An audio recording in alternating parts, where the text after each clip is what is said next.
RJBC news. Middle east അതീവ ജാഗ്രതയിൽ. Israel വീണ്ടും ഇറാനെതിരെ സൈനിക നടപടിയിലേക്ക് നീങ്ങുന്നുവെന്ന സൂചനകൾ ശക്തമാകുന്നു. ഇറാനെതിരെ വീണ്ടും ആക്രമണം ആരംഭിക്കേണ്ട സാഹചര്യം ഉടൻ ഉണ്ടാകാം എന്ന മുന്നറിയിപ്പായും ഇസ്രായേൽ പ്രതിരോധ മന്ത്രി ഇസ്രായേൽ ഹാറ്റ്സ് രംഗത്തെത്തി. 6 ദിവസത്തെ യുദ്ധത്തിലും വാർ ഓഫ് അട്രേഷനിലും കൊല്ലപ്പെട്ട IDF സൈനികരുടെ അനുസ്മരണ ചടങ്ങിൽ സംസാരിക്കവെയാണ് ഹാറ്റ്സ് നിർണായക പരാമർശം നടത്തിയത്. ഇറാന്റെ ഭീഷണി പൂർണ്ണമായി അവസാനിച്ചിട്ടില്ലെന്നും ആവശ്യമായാൽ ഇസ്രായേൽ വീണ്ടും നേരിട്ട് ഇടപെടാൻ തയ്യാറാണെന്നും അദ്ദേഹം വ്യക്തമാക്കി. അതേസമയം ഇസ്രായേൽ പാർലമെന്റ് അംഗമായ നിസിം കൂടുതൽ ആശങ്ക ഉയർത്തുന്ന മുന്നറിയിപ്പാണ് പുറത്തുവിട്ടിരിക്കുന്നത്. അടുത്തയാഴ്ച എവിടേക്കെങ്കിലും യാത്ര ചെയ്യുവാൻ ആഗ്രഹിക്കുന്നുണ്ടെങ്കിൽ ഞാൻ 2 വട്ടം ആലോചിക്കും എന്നാണ് അദ്ദേഹത്തിന്റെ പരാമർശം.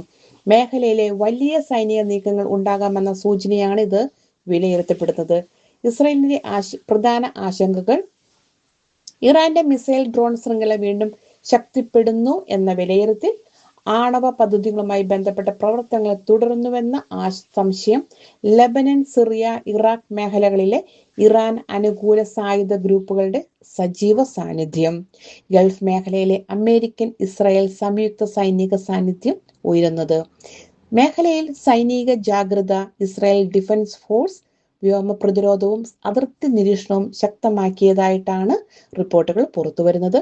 ഗൾഫ് മേഖലയിലെ അമേരിക്കൻ സൈനിക സാന്നിധ്യവും നിരീക്ഷണ പ്രവർത്തനങ്ങളും വർദ്ധിച്ചതായി അന്താരാഷ്ട്ര മാധ്യമങ്ങളും റിപ്പോർട്ട് പുറത്തുവിടുന്നു. മിഡിൽ ഈസ്റ്റ് വീണ്ടും വലിയ സംഘർഷത്തിന്റെ വക്കിലാണോ എന്ന ആശങ്ക ശക്തമാകുന്നതിനിടെ അടുത്ത ദിവസങ്ങളിലെ നീക്കങ്ങൾ നിർണായകമാകുവാനും ഇടയുണ്ട്.